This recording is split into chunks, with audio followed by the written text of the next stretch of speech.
اهلا بيكم في فيديو جديد من قناة نجم التوقعات. النهاردة معانا توقعات يوم الاثنين 21/24/25 في 1xbet. قبل ما نبدأ ما تنساش انك تشترك في قناة اليوتيوب وتنضم لقناة التليجرام عشان كل الاكواد بتنزل عليها. حبيت افكرك ان انت لو عملت حساب جديد وسجلت ببرومو كود GO199 اللي ظاهر قدامك هتستفاد بضعف الايداع الاول، ضعف ايداع كل يوم جمعة، نسبة حظ عالية جدا لان في اكتر من 10,000 شخص مسجلين بنفس البرومو كود، وده بيرفع الفوز بسبب حجم الايداعات الكبير. تمام. معانا كده قسيمة النهاردة مكونة من 9 أحداث، القود بتاعها قود 18. تمام. معانا أول فريق ماتش توتنهام. طبعا توتنهام بتنافس ان هي كده في الهبوط، في مراحل الهبوط، فلازم ان هي الماتش ده هتقدم اي حاجة في الدوري بحيث ان هي ما تهبطش او تبقى من الاواخر لتحت. تمام. فمعانا عملت توتنهام مجموع واحد اكتر من واحد، يعني يجيبوا جون او اكتر في الماتش. ماتش جيرونا، الماتش ده ان شاء الله عملت فيه توقع ريال بيتيس انها تسجل هدف في المباراة. تمام. معانا ماتش فيورنتينا، عملت ان فيورنتينا برضو تسجل هدف او اكتر في المباراة، مجموعة 2 اكتر من 1. معانا في الدوري الانجليزي الدرجة التانية ان AFC ويمبلدون وجرينجهام.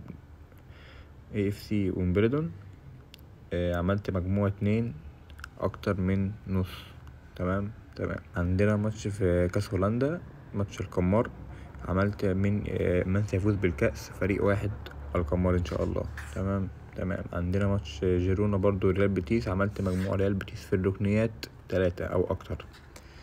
عندنا الاتحاد واتفاق الدمام، عملت طبعا فوز الاتحاد. طبعا شفنا الاتحاد الماتش اللي فات خسر من القدسية تقريبا خسر 2 تقريبا او 1-0.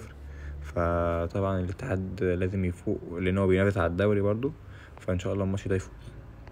تمام. عندنا ماتش الهلال والشباب، برضو عملت فوز الهلال. طبعا الهلال يا جماعة مكتسحة في الدوري وبرضو بتنافس على الدوري، بتنافس على اللقب، فعملت فوز الهلال. معانا ماتش في الدرجة الأولى في الدوري الإنجليزي، كامبرج وأورنت، عملت الشوط الأول ما يجيش هدفين في الماتش الشوط الأول. تمام. مجموع أقل من 1.5. أصلا بصوا هما الفرقتين يعني فايرين أوي في الأهداف، أو الماتش بيبقى مقفل أوي معاهم، فالأهداف بتبقى قليلة. إن شاء الله تعدي القسيمة دي على خير، والقسيمة دي احنا هنحط عليها 1000 جنيه كالعادة. تمام. ما تنساش انك تنضم لقناة التليجرام، كل الاكواد بتنزل عليها، وفي اكواد فردي واكواد لايف. فانضم لقناة التليجرام، هتلاقي الرابط بتاعها تحت في الوصف، وهتلاقي رابط التواصل الشخصي معايا، وهتلاقي رابط تحميل التطبيق والتسجيل في 1xbet تحت برضه في الوصف. وزي ما قلت لك ما تنساش تعمل حساب جديد ببرومو كود جو 199 عشان يجيلك كل الجوائز اللي انت شفتها دي. وبس، سلام.